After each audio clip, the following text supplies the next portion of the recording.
Assalamualaikum warahmatullahi wabarakatuh.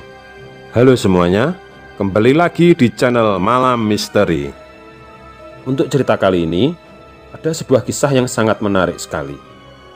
Sebuah cerita dengan judul Pesugihan Pocong Hitam. Saya ucapkan selamat mendengarkan.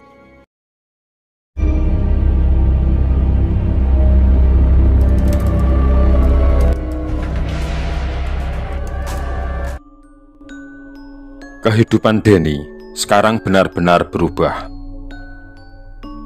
Jika dibandingkan beberapa tahun yang lalu, dia kini tergolong orang yang sukses secara materi. Rumah mentereng, penggilingan gabah, toko kelontong, dan juga kendaraan roda 4 sudah ada dalam genggamannya. Banyak yang tidak mengira kalau Denny yang dulu penjual arang keliling, kini dia sudah jadi jutawan. Namun ada sesuatu yang janggal dalam kehidupan kesehariannya. Denny yang hidup berkecukupan ini sama sekali tak memiliki anak. Bukan berarti dia atau istrinya mandul. Anak lelakinya yang sematawayang telah mati mendadak dalam usia remaja 15 tahun silam. Sedangkan 7 anak dari ketiga istri mudanya pun meninggal tatkala masih balita. Kini Denny yang telah berusia kepala 5 hidup serumah dengan istri tuanya yang bernama Darwati. Sementara itu, ketiga istri mudanya satu persatu setiap tahun meninggal dunia tanpa suatu sebab sakit terlebih dahulu. Melihat penampilan keseharian Denny dan Darwati yang kaya raya itu amat bersahaja, bahkan sedikit agak jorok. Pakaian yang dikenakannya amat lusuh dan jarang ganti. Bahkan menu makanan mereka tak sebanding dengan jumlah kekayaan yang mereka miliki. Kenyataan yang dialami dan dijalani oleh suami istri Denny yang seakan serba minim selalu menimbulkan pertanyaan, apakah hal ini lumrah atau tidak bagi mereka yang hidup kaya? Entahlah, yang pasti kenyataan hidup Denny memang telah menimbulkan banyak kecurigaan, terutama di mata orang-orang di kampungnya.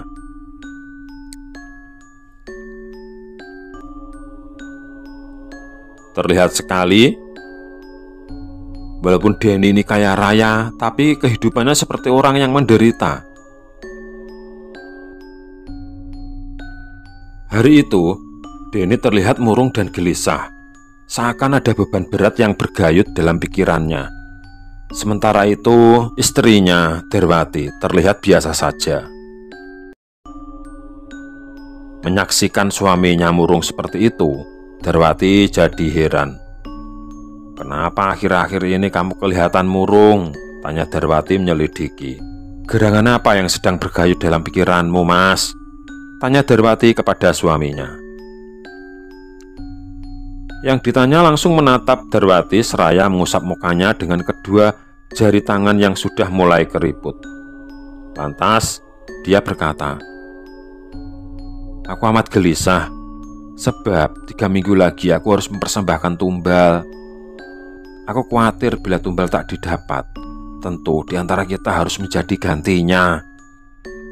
Sambil meletakkan kopi yang baru saja dibuat, Darwati berkata, "Tahun kemarin kan aku sudah menyuruhmu kawin lagi, Mas. Kalau istri muda peranakannya subur tentu sangat membantu, sebab anaknya dapat dijadikan tumbal. Ya paling tidak seperti 7 bayi yang keluar dari rahimnya Karti, Sumini, dan Romlah dulu. Kalau waktunya mendesak, istri muda itu yang akan kita persembahkan," papar Darwati. Denny hanya diam membisu. Tatapan matanya yang kosong memandang lurus ke depan. Apa yang dirisaukan keduanya memang tertuju pada perjanjian yang pernah mereka ikrarkan. Ya, mereka telah bersekutu dengan pocong hitam, lelembut memberi kekayaan penghuni hutan Tegal Agung. Sejak 15 tahun yang lalu, Denny dan Darwati sesungguhnya telah berkolaborasi dengan setan. Akibat nafsu dunia terhadap harta dan tak tahan menjalani hidup yang selalu ditempa kemelaratan, mereka telah menempuh jalan sesat itu. Tentu saja, efek dari perbuatan itu sangat besar. Walaupun mereka bergelimang harta, mereka ternyata seperti tidak menikmatinya. Mereka tetap seperti orang yang menderita dan melarat, tak sebanding dengan harta yang dinikmati selama ini. Entahlah apa itu sudah termasuk dalam perjanjian. Kalau mereka tidak boleh berpakaian bagus, tidak boleh makanan enak. Intinya mereka hanya mendapatkan harta, tapi sebenarnya mereka tidak bisa menikmati. Sungguh sebuah kebodohan sebenarnya. Lagi pula, perjanjian itu tak dapat disudahi dengan begitu saja. Agaknya hati kecil Denny dan Darwati mulai sadar. Mereka mulai berangsur menyadari kekeliruan yang telah mereka lakukan selama ini. Lagi pula keduanya kadang dibayangi wajah-wajah orang yang telah mereka tumbalkan. Seolah wajah-wajah itu ingin menuntut balas terhadap kebiadaban itu. Mereka pun kian resah ketika menyadari kalau para tetangganya telah mencium perilaku menyimpang yang telah mereka lakukan. Dugaan itu benar adanya. Gunjingan dan cemoohan para tetangga mulai merebak. Tabir pemujaan pesugihan pocong hitam itu telah terendus penduduk sekitar. Imbasnya, Denny dan Darwati seolah terkucilkan. Buktinya penggilingan padi dan toko kelontong mereka mulai dijauhi konsumen. Ini terjadi lantaran penduduk takut dijadikan tumbal. Meski sepi konsumen, harta Denny sungguhnya tetap bertambah. Ini terjadi karena tiap malam Selasa dan Jumat, pocong hitam itu selalu memberi banyak uang kepada mereka. Pocong hitam itu selalu meninggalkan sejumlah uang di atas prai tempat tidurnya Denny dan Darwati. Seperti malam Selasa Kliwon ini, sejak petang, Denny telah menyiapkan sesaji dalam kamar khusus. Asap dupa mulai mengepul hingga menyelimuti seluruh ruang kamar. Denny duduk bersila menghadap saji sambil mulutnya berkomat-kamit melafalkan mantra pemanggil iblis. Belum lama Denny bersemedi, keringatnya sudah membanjir, dan tubuh Denny seolah meliuk-liuk mengikuti irama mantra yang dia gumamkan. Sekitar jam 12 malam, tubuh Denny beringsut ke atas pembaringan. Sementara itu, suasana alam di luar rumahnya kian mencekam. Suara kepak sayap kelelawar bagai membuka tabir akan datangnya makhluk dari alam lain. Gonggongan anjing dari kejauhan, bunyinya seolah jelas berada dekat telinga Denny. Semilir angin pun kian bertambah kencang, menjadikan suasana semakin menyeramkan. Pantas bila dalam suasana seperti itu, penduduk sekitar enggan berada di luar rumah. Bunyi satwa liar seolah menyerbu rumahnya Denny. Ditambah angin kencang tertuju ke rumah pemuja iblis ini. Dari arah belakang rumah Denny, sekonyong-konyong menyeruak sesosok pocong hitam. Pocong ini terus melompat-lompat menuju pintu depan rumah. Anehnya, pintu itu langsung terbuka dan tertutup rapat kembali dengan sendirinya. Lalu pocong itu menerobos masuk ke kamar yang sedang ditempati Denny untuk melakukan semedi.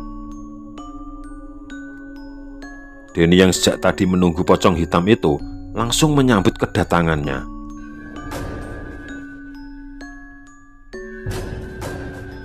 Tepat jam 3 dini hari, tubuh Denny pun lemas seperti tenaganya terkuras. Akibatnya dia terkulai. Sedangkan di sisi tubuhnya terdapat setumpuk uang. Harus kau ingat, Denny, 3 minggu lagi, kau harus menyiapkan tumbal untuk kujadikan budak di kerajaanku.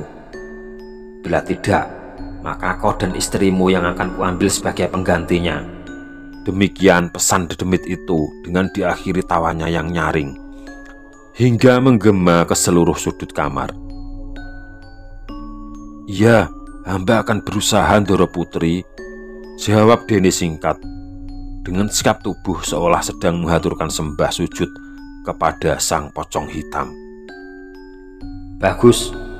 Itu artinya saat bulan purnama mendatang, kau akan menyiapkan tumbal itu.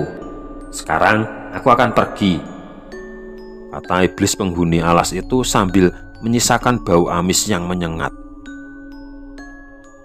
Pagi itu, Deni dan istrinya sedang murung di beranda. Saat itu pula pintu ruang tamu ada yang mengetuk. Siapa ya tamu itu? Ternyata dia adalah Setiadi, sahabat karibnya Deni sewaktu kecil.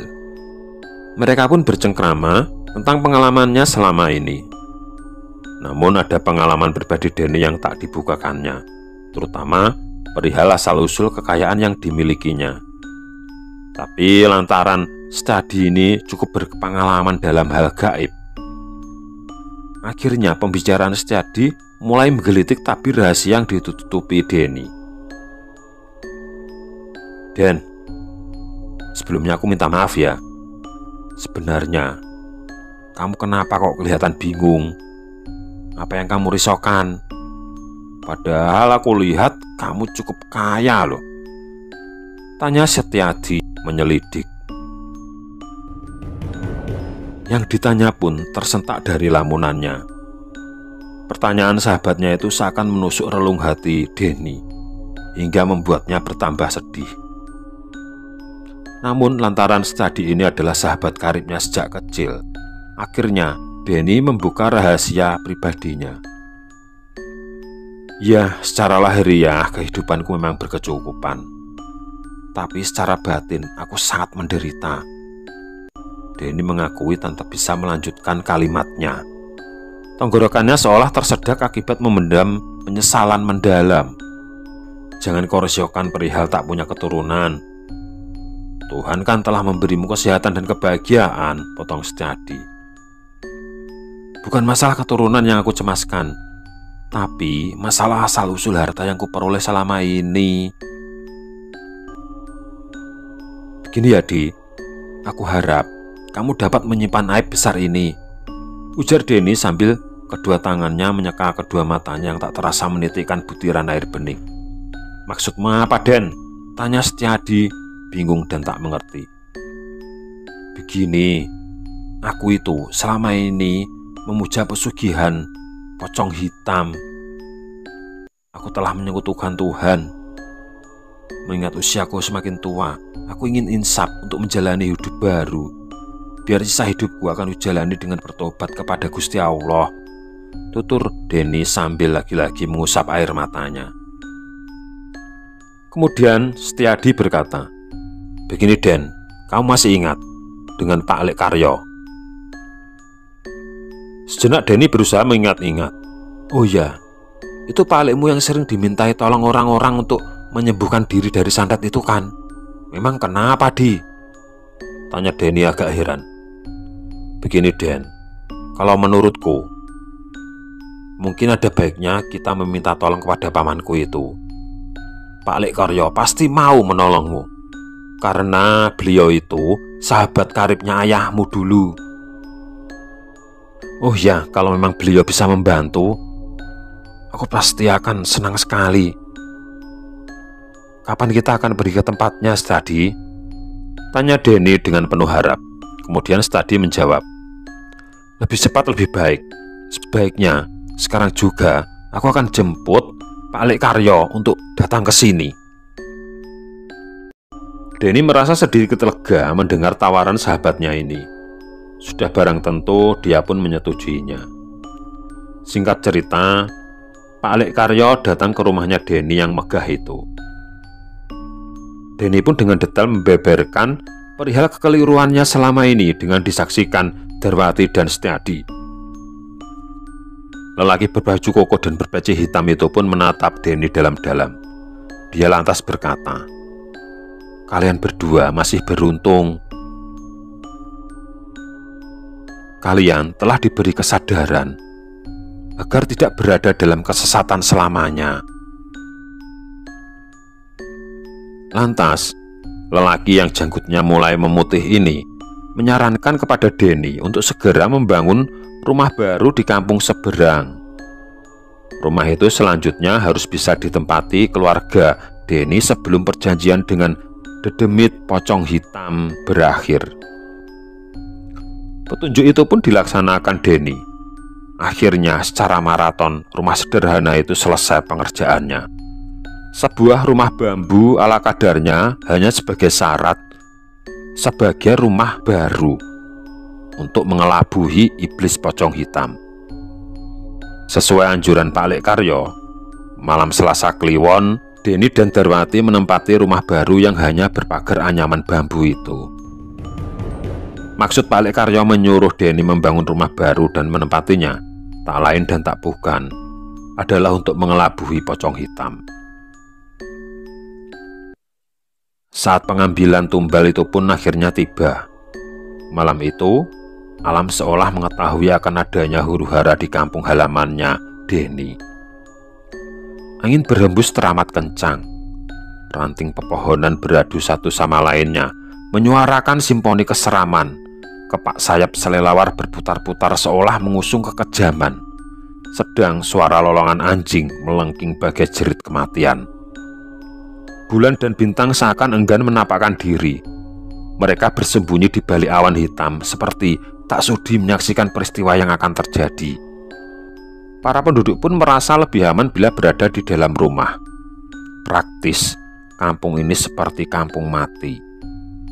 Langkah selanjutnya, Pak Lek Karyo dan Setiadi menempati rumah Denny yang lama. Setiadi berada di kamar tengah sambil membawa 4 pucuk bambu kuning. Sedangkan Pak Lek Karyo menempati kamar yang biasa digunakan ritual oleh Denny. Dalam kamar, Pak Lek Karyo berpura-pura tidur lelap dengan ditutupi selimut dari kepala hingga kaki. Di bawah selimut itu, Pak Lek Karyo memegang sebuah ember yang isinya darah ayam cemani yang dia persiapkan sejak tadi. Tepat jam 12 malam, angin kencang datang. Disusul kemunculan pocong hitam yang masuk menerobos ruang tamu hingga sampai ke kamar semedinya Denny. Begitu pocong hitam itu masuk, Setiadi langsung menancapkan 4 batang bambu kuning itu ke keempat sudut tanah di mana rumah itu didirikan.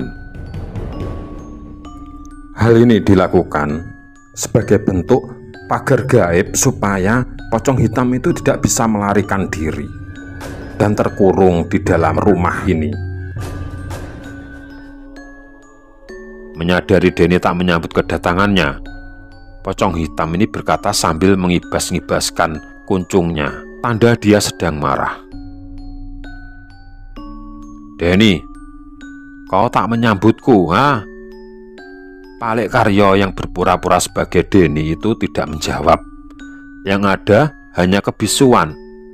Melihat gelagat ini, secepat kilat pocong hitam itu menyingkap selimut. "Berdebah kau Denny, kau telah mengelabuiku. Rasakan nanti akibatnya." Pekik pocong hitam itu begitu melihat kalau ternyata sosok di balik selimut itu bukanlah Denny. Pak Lek Karyo pun langsung bangkit dan mengambil seember darah ayam cemani yang sudah dia persiapkan. Darah ayam cemani itu disiramkan tepat di muka pocong hitam itu. Tubuh pocong hitam itu berkelojotan seperti menahan sakit.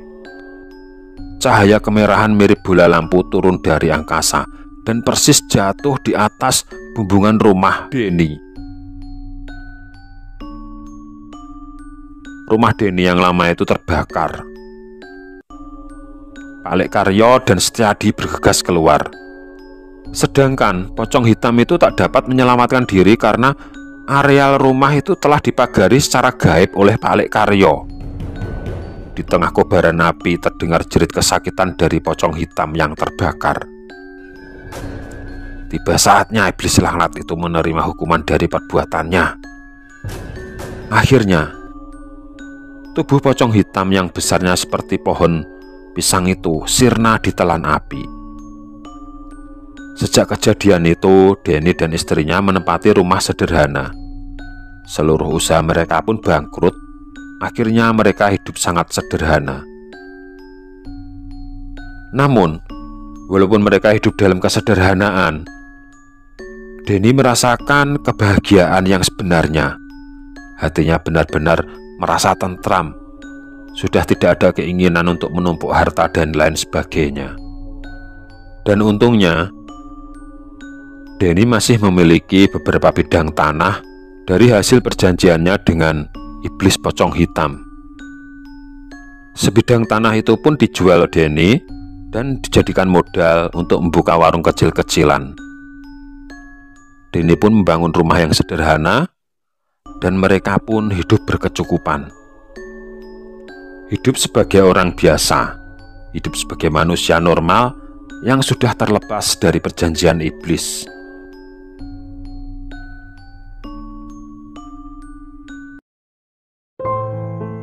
Sekian untuk kisah kali ini. Bagaimana menurut kalian tentang kisah ini? Tulis komentar kalian di kolom komentar. Dan semoga apa yang sudah saya sampaikan dalam kisah ini dapat dijadikan pembelajaran untuk kita semua. Jangan lupa komen, like, dan subscribe. Sekian dan terima kasih, semoga bermanfaat. Wassalamualaikum warahmatullahi wabarakatuh.